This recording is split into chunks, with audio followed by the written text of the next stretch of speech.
ప్రియమైన దేవుని బిడ్డలారా, దివివాణి ప్రేక్షకులారా, లెక్సియో దివీనా పరిశుద్ధ గ్రంథ పరమార్థం అనేటువంటి ఈ యొక్క కార్యక్రమానికి మిమ్మల్ని అందరినీ కూడా ప్రేమపూర్వకముగా ఆహ్వానిస్తూ ఉన్నాను.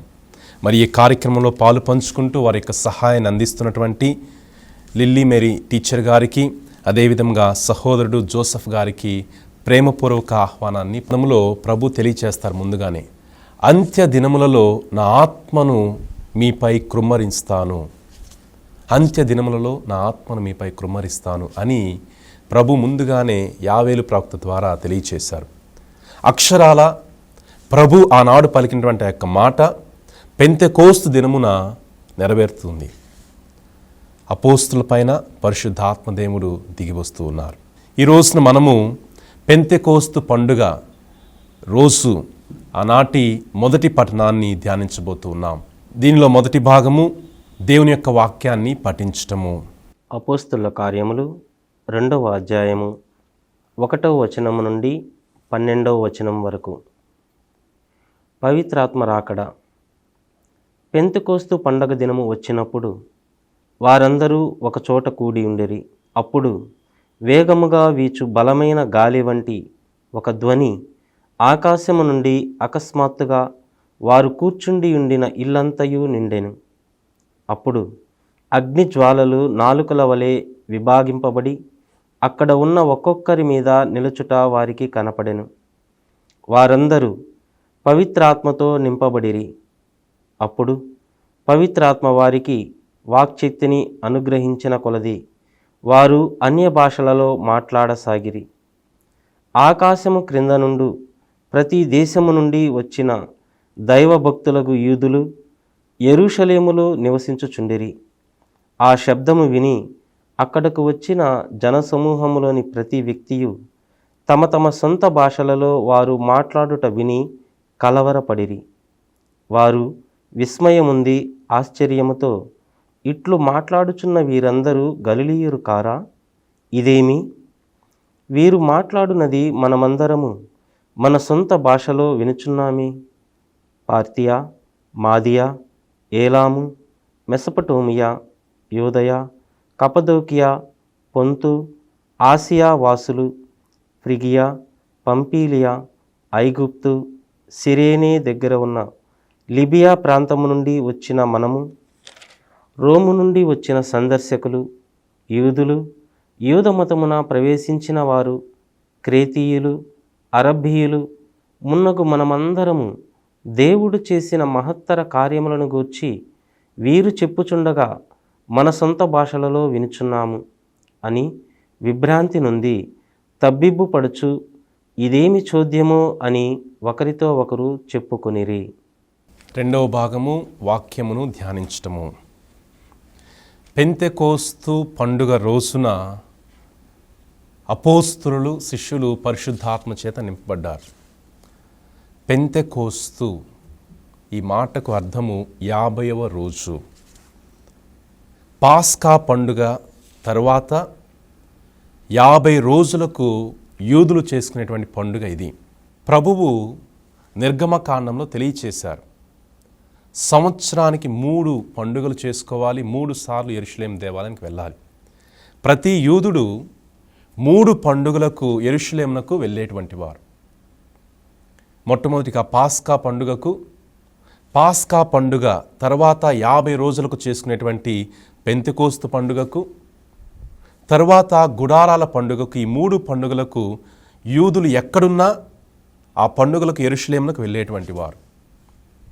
అయితే పెంతెకోస్తు పండుగ రోజున మనము ఒకసారి ఊహించుకున్నట్లయితే, ఆ యెరూషలేము ఏ విధంగా ఉంది అని ఊహించుకున్నట్లయితే, గలిలే నుండి వేరే వేరే ప్రాంతాల నుంచి అందరూ యూదులు ఆ యెరూషలేము పట్టణానికి వచ్చారు. ఆ యెరూషలేము పట్టణం అంతా కూడా కిక్కిరిసి ఉందని చెప్పొచ్చు. అటువంటి సందర్భంలో ఈ శిష్యులందరూ కూడా ఒకచోట ప్రార్థన చేస్తున్నారు. ఒకచోట అందరూ కూడా ప్రార్థన చేస్తూ ఉన్నారు. ఈ ప్రార్థన చేస్తూ ఉన్నప్పుడు పరిశుద్ధ ఆత్మ దేవుడు వారిపైకి దిగి వచ్చారు. లూకా సువార్త లూకాసు సువార్తీకుడే అపోస్తల కార్యాలను కూడా రచించారు. లూకాసు సువార్త 3వ అధ్యాయంలో క్రీస్తు ప్రభు కూడా ప్రార్థన చేస్తూ ఉండగా పరిశుద్ధాత్మ దేవుడు వారిపైకి దిగిరావటము, పావుర రూపములో పరిశుద్ధాత్మ దేవుడు దిగిరావటము మనం చూస్తూ ఉన్నాం. లూకాసు వార్త 3వ అధ్యాయము 21వ వచనంలో ఆ యొక్క సంఘటన మనం చూస్తూ ఉన్నాం. అదేవిధంగా శిష్యులందరూ కూడా ఈ పెంతెకోస్తు పండుగ రోజున యెరూషలేములో ప్రార్థన చేస్తున్నారు. క్రీస్తు ప్రభు దానికి ముందు చెప్పారు, మీరు యెరూషలేమును వీడి వెళ్ళొద్దు, పరిశుద్ధాత్మను స్వీకరించేంత వరకు మీరు యెరూషలేమును వదిలి వెళ్ళొద్దు అని చెప్పారు. ప్రభుని యొక్క మాటను శిష్యులందరూ పాటిస్తూ ఉన్నారు. యెరూషలేములోనే ఉండి వాళ్ళు ప్రార్థిస్తూ ఉన్నారు. ఆ సమయంలో పరిశుద్ధాత్మ దేవుడు వారిపైకి దిగి వస్తున్నారు. 2వ వచనం మనం చూసినట్లయితే ఆ పరిశుద్ధాత్మ దేవుని వారు విన్నారు అని చెప్పొచ్చు. ఎందుకంటే అప్పుడు వేగముగా వీచు బలమైన గాలి వంటి ఒక ధ్వని ఆకాశం నుంచి రావటము వాళ్ళు విన్నారు. 2వ వచనంలో. 3వ వచనంలో వాళ్ళు చూశారు. వారు ఆ పరిశుద్ధాత్మ దేవుని అగ్ని నాలుకల వలె. చూడండి ప్రియమైన దేవుని బిడ్డలారా, ఒక గొప్ప సంఘటన వారి మధ్య జరుగుతూ ఉంది. ఒక గొప్ప ధ్వనిని విన్నారు మొట్టమొదటిగా. రెండవది కనులారా చూశారు. ఆ పరిశుద్ధాత్మ దేవుడు ఒక్కొక్కరి పైకి దిగి రావటము. ఇక్కడ మనం ఇంకొక వాక్యము కూడా మన తలంపునకు వస్తూ ఉంటుంది. క్రీస్తు ప్రభువు ఒక మాట చెప్పారు, నేను మిమ్ము అనాథలుగా విడిచిపెట్టను, మీకొక ఆదరణకర్తను ఇస్తాను. మనం పోయిన వారము వాక్యంలో ధ్యానించాం. ఆదరణకర్త, పారాక్లీట్ అంటే మనతో ఉండి, మన ప్రక్కన ఉండి మనకు సహాయము చేసేటువంటి వారు, మన తరపున పోరాడేటువంటి వారు. అయితే ఈ శిష్యులు కూడా భయము ఆందోళనతో ఉన్నటువంటి పరిస్థితి. ఆ సమయంలో క్రీస్తు ప్రభు గురించి బోధించాలి, క్రీస్తు ప్రభునకు సాక్షిగా జీవించాలి అనేటువంటి ఆశ ఉన్నప్పటికీ కూడా భయము ఆందోళనతో ఉన్నారు. అటువంటి హృదయములతో వారు ప్రార్థన చేస్తున్నప్పుడు ఆ పరిశుద్ధాత్మను వారు చూశారు, విన్నారు, స్వీకరించారు. ఇది మనము మొట్టమొదటిగా గ్రహించాల్సినటువంటి విషయము. 4వ వచనంలో మనం చూస్తూ ఉన్నాం, వారందరూ పవిత్రాత్మతో నింపబడిరి. అప్పుడు పవిత్రాత్మ వారికి శక్తిని అనుగ్రహించిన కొలది వారు అన్య భాషలలో మాట్లాడసాగిరి. ఎందుకు అన్య భాషల్లో మాట్లాడారు అంటే, తర్వాత వచనంలో మనం చూస్తున్నాం, ఆ యెరూషలేము పండుగకు ప్రపంచము అంతటి నుంచి అక్కడికి వచ్చారు. వేరే వేరే భాషలు మాట్లాడేటువంటి వారు అందరూ అక్కడ ఉన్నారు. ఇప్పుడు క్రీస్తు ప్రభు గురించి వారికి తెలియాలి అంటే ఖచ్చితంగా అక్కడ అద్భుతం జరగాలి. ఆ అద్భుతం ఏ విధంగా ఉండాలి అంటే వారి యొక్క భాషలలో అర్థం చేసుకోగలిగేటువంటి అద్భుతం జరగాలి. ఇప్పుడు ఆ సమయంలో పరిశుద్ధాత్మ దేవుడు వారికి ఇచ్చినటువంటి ఆ అద్భుత వరము చాలా గొప్పది. ప్రియమైన దేవుని బిడ్డలారా, వారు క్రీస్తు ప్రభు గురించి బోధిస్తున్నప్పుడు ఆ పరిశుద్ధాత్మ ఇచ్చినటువంటి వరముతో అనేక మంది ప్రపంచ భూదిగంతముల నుండి వచ్చినటువంటి ప్రజలందరూ కూడా ఆ వాక్యమును ఆలకించగలిగారు, అర్థం చేసుకోగలిగారు. ఇటువంటి అద్భుతాన్ని మనం చూస్తూ ఉన్నాం. పేతురు గారు తన యొక్క మొదటి ప్రసంగాన్ని చెప్పారు. లూకాసు వార్తలో కూడా క్రీస్తు ప్రభువు ప్రార్థన చేసినప్పుడు పరిశుద్ధాత్మను స్వీకరించారు. తర్వాత క్రీస్తు ప్రభు బోధించారు. క్రీస్తు ప్రభు అక్కడ బోధించింది ఏమిటంటే దేవుని రాజ్యం గురించి బోధించారు క్రీస్తు ప్రభు. ఇక్కడ పేతురు పరిశుద్ధాత్మను స్వీకరించిన తర్వాత, ఆ వరమును పొందిన తర్వాత పేతురు దేవుని గురించి బోధించటం లేదు, క్రీస్తు ప్రభు గురించి బోధిస్తూ ఉన్నారు. క్రీస్తు ప్రభు దేవుని గురించి బోధిస్తే లూకాసు వార్తలో పేతురు పరిశుద్ధాత్మను పొందిన తర్వాత క్రీస్తు ప్రభు గురించి బోధిస్తున్నారు. వారి యొక్క బోధనలో మనం చూస్తాం, రక్షణ చరిత్ర, రక్షణ ప్రణాళిక క్రీస్తు ప్రభుని ద్వారా నెరవేర్చారు ప్రభు అనేటువంటి విషయాన్ని తెలియచేశారు. అదేవిధముగా పేతురు గారు ఇంకొక మాట అంటారు, మేము చూచిన దానిని వినిన దానిని మేము బోధిస్తూ ఉన్నాం. పరిశుద్ధాత్మను పొందకముందు వారికి తెలుసు అనేక విషయాలు, కానీ వారికి తెలిసినటువంటి విషయాలను బోధించడానికి వారి దగ్గర ధైర్యం లేదు. కానీ పరిశుద్ధాత్మను పొందిన తర్వాత వారికి ఆ ధైర్యం వచ్చింది, ఆ శక్తి వచ్చింది. అప్పుడు చెప్తున్నారు, మేము చూసిన దానిని వినిన దానిని బోధింప ఉండలేము అనేటువంటి విషయాన్ని చెప్పారు. వారి యొక్క ప్రసంగాన్ని విన్న తర్వాత దాదాపు 3,000 మంది క్రీస్తు ప్రభుని నమ్ముకున్నారు. అయితే దీనికి ముందు వాళ్ళు అడుగుతారు, మేమేం చేయాలి, మమ్మల్ని ఏం చేయమంటారు అని పేతురుని అడిగినప్పుడు పేతురు చెప్తారు 3 మాటలు: పశ్చాత్తాపపడటము, జ్ఞానస్నానమును స్వీకరించటము, మూడవదిగా పరిశుద్ధాత్మను పొందటం. ఈ 3 విషయాలను పేతురు వాళ్ళతో చెప్తారు. ఆ విధముగా 3,000 మంది జ్ఞానస్నానమును పొందుకున్నారు. ఇప్పుడు కొంత సమయం విరామం తీసుకుందాం. అపోస్తలులు యెరూషలేములో భయము ఆందోళనతో జీవిస్తున్నప్పుడు ప్రార్థించారు, పరిశుద్ధాత్మను పొందుకున్నారు. వారు శక్తిని స్వీకరించారు, వరములను స్వీకరించారు, క్రీస్తు ప్రభుని గురించి బోధించారు. ఆనాడు ప్రారంభమైనటువంటి ఆ గొప్ప ప్రభుని యొక్క కార్యము కొనసాగుతూనే ఉంది. అపోస్తలులు అనేక ప్రాంతాలకు వెళ్ళారు. వారు స్వీకరించినటువంటి ఆత్మశక్తిని వారు ప్రదర్శించారు.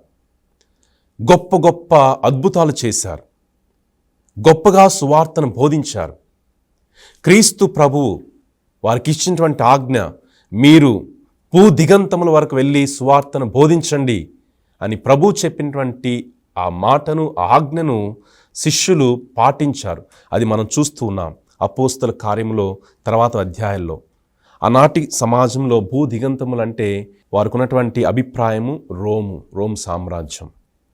అపోస్తల కార్యములు మనకు ఆ చివరి అధ్యాయాల్లో పౌలు గారు రోముకు వెళ్ళి అక్కడ కూడా సువార్తను ప్రకటించడం మనం చూస్తూ ఉన్నాం. ఈ విధంగా అపోస్తలులు క్రీస్తు ప్రభుని యొక్క సువార్తను అనేకమైనటువంటి వ్యక్తులకు, సమస్త మానవాళికి, అన్యులకు కూడా బోధించారు.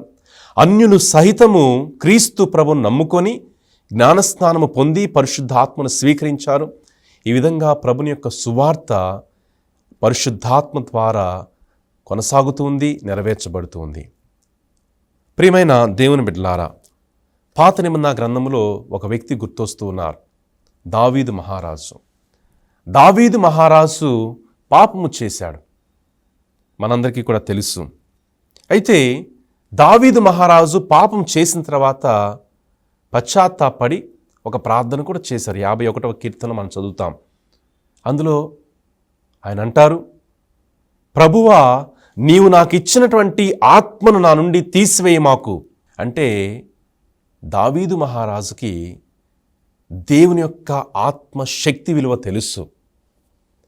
దేవుని యొక్క సహవాసాన్ని ఆయన అనుభవించాడు కాబట్టి, దేవుని యొక్క సహవాసపు శక్తిని ఆయన పొందుకున్నాడు కాబట్టి, ఆత్మీయ బలమును తన జీవితంలో అనుభవించాడు కాబట్టే ఆయన ఆ ప్రార్థన చేశాడు.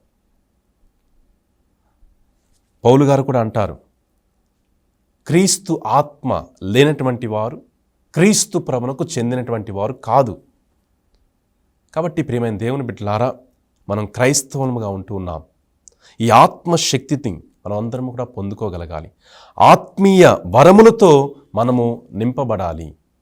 తద్వారా ప్రభువు మనలను తన యొక్క రాజ్యములో ఒక గొప్ప సాధనాలుగా ఉపయోగించుకుంటారు. అటువంటి కృపావరాన్ని ప్రభు మీకు, మా అందరికీ కూడా దయచేయమని ప్రార్థన చేద్దాం. 3వ భాగము ప్రార్థన. పరిశుద్ర ప్రేమామయుడవైన తండ్రి, నాయన, మరియ తల్లితో పాటు అపోస్తులందరూ కూడా ఆ మేడగదిలో ఎడతెగక ప్రార్థిస్తూ ఉన్న టైంలో, ఆ సమయంలో నాయన పరిశుద్ధాత్మని మీరు వాగ్దానం చేసిన ప్రకారం, నా తండ్రి చేసిన వాగ్దానం ప్రకారం మీపై పరిశుద్ధాత్మను కృమ్మరిస్తానని ఏ వాగ్దానం అయితే మీరు చేశారో పెంతెకోస్తు దినాన అక్కడ చేరి ఉన్న ప్రతి ఒక్క శిష్యులందరిపై పరిశుద్ధాత్మ అగ్ని నాలుకల రూపంలో వ్యక్తిగతంగా ప్రతి ఒక్కరూ అనుభవించేలాగా మీరు పంపించారు. వేగముగా వీచే బలమైన గాలి వంటి ఒక ధ్వని ఆ గది అంతయు వ్యాపించెను అని చెప్పబడింది. అవును ప్రభువా, మరి ఆ గాలిలో అగ్ని నాలుకలు ఒక్కొక్కరిపై వ్యాపించినట్లుగా మీ వాక్యం ద్వారా మేము విన్నాం. అవును ప్రభువా, ప్రతి ఒక్కరు కూడా ప్రభువా పరిశుద్ధాత్మ శక్తిని పొందుకొని నీ సాక్షులుగా నిలబడాలని, అలాగే మీరు పంపిన ఆదరణకర్తను ఓదార్చువారని, పరిశుద్ధాత్మను ప్రతి ఒక్క వ్యక్తిగత జీవితంలో అనుభవించి అనేకులకు సాక్షులుగా నిలబడడానికి ప్రభువా మీరు అభిషేకించిన విధానాన్ని బట్టి మీ దివ్యనామానికి స్తోత్రాలు. అదే అభిషేకాన్ని ఈ పెంతెకోస్తు దినాన విశ్వసించిన నీ బిడ్డలందరిపై కృమ్మరించమని ప్రార్థిస్తున్నాను. నాయన, పరిశుద్ధాత్మను పొందుకున్న తర్వాత శిష్యులు మరి ఏ ఒక్కరు కూడా ఊరికనే ఉండలేదు. దేశ విదేశాలకు వెళ్ళి అన్ని ప్రాంతాలకు భూదిగంతాల వరకు వెళ్ళి నీ సువార్త ప్రకటన చేశారు. ప్రాణాలకు తెగించి మరి ఎన్నో శ్రమలు వేదనల మధ్యలో సువార్త పరిచర్య జరిగించారు కదా ప్రభువా.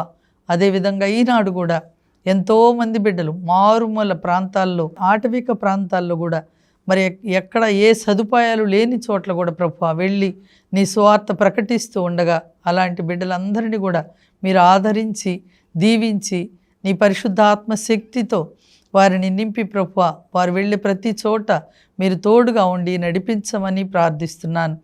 అదేవిధంగా మా అందరిపై కూడా మరి వాక్యాన్ని వింటున్న నీ బిడ్డలందరిపై నీ పరిశుద్ధాత్మ అభిషేకాన్ని నాయన కృమ్మరించమని ప్రార్థిస్తున్నాను. అంత్య దినాలలో అందరిపై, మానవులందరిపై నా పరిశుద్ధాత్మను కృమ్మరిస్తానని మీ వాగ్దానం కదా ప్రభువా. నాయన అంత్య దినాలలో మేము ఉన్నాం ప్రభువా, కనుక మీ వాగ్దానం ప్రకారం మమ్మందరినీ ఆత్మతో నింపి నడిపించమని, ఆత్మ లేనివాడు నావాడు కాదు అని నీ వాక్యం సెలవిస్తోంది రోమీలు రాసిన లేఖలో. కనుక ప్రభు, ఎందరైతే దేవుని ఆత్మతో నడిపింపబడుదురో వారే దేవుని పుత్రులు అని చెప్పారు. దేవుని పుత్రులే దేవుని రాజ్యానికి వారసులు. గనుక తండ్రి నీ పరిశుద్ధాత్మను మా అందరిపై కృమ్మరించమని, వింటున్న ప్రతి ఒక్క బిడ్డపై కూడా ప్రభు ఆ ఆత్మ అభిషేకాన్ని నింపమని ఈ ప్రార్థన అంతటినీ మా నాథుడు మా రక్షకుడైన యేసుక్రీస్తు శక్తిగల బలమైన నామములో మరియ తల్లి సకల పునీతులు ప్రార్థనల ద్వారా వేడుకొని పొందుకుంటున్నాము తండ్రి. Amen, amen. 4వ భాగము, మనం ఆలకించినటువంటి వాక్యమును మన జీవితాలకు అన్వయించుకోవటము. ఫాదర్, ఇప్పుడు మాతో చెప్పినటువంటి ఈ వాక్య భాగము అపోస్తల కార్యములు 2వ అధ్యాయము 1వ వచనం నుండి 12వ వచనం వరకు మీరు మాకు ఎంతో లోతైన విషయాలు మీరు మాతో చెప్పి ఉన్నారు ఫాదర్. పరిశుద్ధాత్మ రాకడ గురించి, పెంతెకోస్తు పండగ అనుభవం గురించి మీరు మాతో మరి ఆ యొక్క లోతైన విషయాలు చెప్పి ఉన్నారు. ఏ విధంగా అయితే మరి ఆ రోజు పెంతెకోస్తు పండగ రోజు పరిశుద్ధాత్మని పొందుకోకుండా శిష్యులు ప్రార్థన చేస్తూ ఉన్నారు, భయముతో కూడి ఉన్నారు. మరి ఆ భయాన్ని వాళ్ళు ఎలాగ జయించారనేది మీరు మాతో చెప్పి ఉన్నారు. ఎట్లా అయితే వాళ్ళు ప్రార్థన చేసినప్పుడు పరిశుద్ధాత్మ ఏ విధంగా వాళ్ళ మీదకి వచ్చింది, మరి బలమైనటువంటి ఒక గాలి ద్వారా, మరి అగ్ని నాలుకల ద్వారా మరి వారి మీదకి కుమ్మరించిన విధానము, మరి మీరు మాతో మరి పూర్వ నిబంధనలో కూడా దేవుడు చేసినటువంటి వాగ్దానం గురించి మీరు మాతో చర్చించి ఉన్నారు. ఆ లోతైన విషయాలు మీరు మాతో ఎన్నో చెప్పినారు ఫాదర్.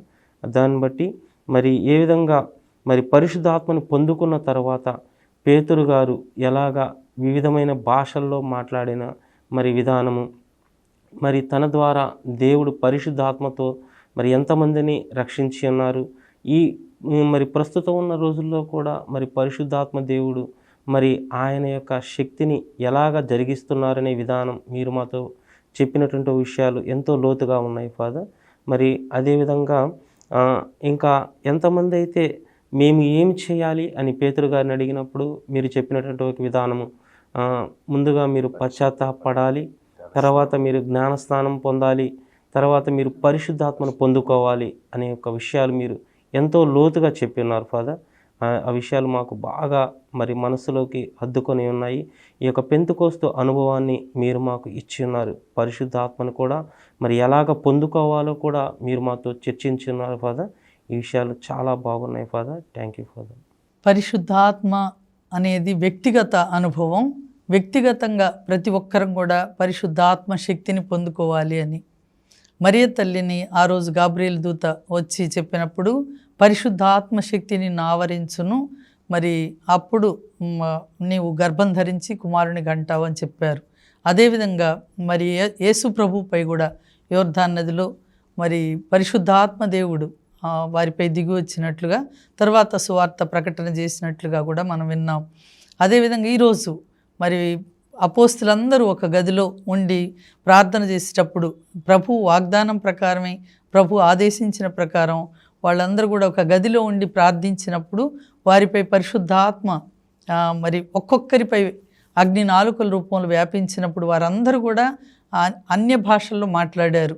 ఆ అన్య భాషల్లో మాట్లాడినప్పుడు ప్రతి ఒక్కరికి అక్కడ చేరి ఉన్న దేశ విదేశాల వాళ్ళందరికీ కూడా వారి వారి భాషల్లో, సొంత భాషల్లో వాళ్ళు అర్థం చేసుకోగలిగారు. కాబట్టి ఈ భాషా వరం అనేది ఆ రోజే ప్రారంభమైనట్లుగా మనం చూస్తున్నాం. అదేవిధంగా భాషలే కాకుండా పరిశుద్ధాత్మను పొందుకున్న తర్వాత ఈ పేతురు, అపోస్తులు అందరూ కూడా లేచి నిలబడి ప్రభువుని గురించి ప్రకటించడం మొదలుపెట్టారు. అప్పటి వరకు భయంతో ఉన్న శిష్యులు, గదిలో దాక్కున్న శిష్యులు ఎప్పుడైతే పరిశుద్ధాత్మ పెంతెకోస్తు అనుభవం పొందారో ఆ రోజు నుంచి కూడా ఎలాంటి భయానికి, ఆందోళనకి గురి కాలేదు. వాళ్ళంతా కూడా మరి ఎవ్వరు కొట్టినా, తిట్టినా, వాళ్ళని హింసించినా, అవమానించినా, ఏది చేసినా కూడా వాళ్ళు అన్నారు. అపోస్తుల కార్యాలు 4-5 అధ్యాయాల్లో మనం చూస్తాం, మేము విన్న దానిని, చూసిన దాన్ని మేము ఇంకా చెప్పకుండా ఉండలేము అని చెప్పారు. అంతేకాకుండా మరి వాళ్ళని హింసించి, అవమానించి, కొట్టినప్పుడు కూడా యేసు కొరకు అవమానములు పొందే యోగ్యులమైతిమి అని ఆ సభ నుండి వెళ్ళిపోయారు, కానీ ఇంకా దాక్కోలేదు. కాబట్టి పరిశుద్ధాత్మ శక్తిని, అనుభవాన్ని పొందుకున్న ప్రతి ఒక్కరం కూడా యేసు ప్రభువుకి సాక్షులుగా ఉండాలి అనేది మనం ఇక్కడ నేర్చుకుంటున్నాం. కాబట్టి ఈ వాక్య సందేశం ద్వారా మనమందరం కూడా పరిశుద్ధాత్మ శక్తిని వ్యక్తిగత అనుభవంగా పొందుకొని తర్వాత ప్రభువుకి సాక్షులుగా ఉండడానికి మనం కూడా ప్రయత్నం చేద్దాం. ఇప్పుడు చివరి ఆశీర్వాదము. ప్రభు మీతో ఉందురుగాక, మీ ఆత్మతోనూ ఉందురుగాక. సర్వశక్తిగల సర్వేశ్వరుడు పితా, పుత్ర, పవిత్రాత్మ మనందరూ దీవించి ఆశీర్వదించి కాచి కాపాడుదురుగాక. ఆమేన్.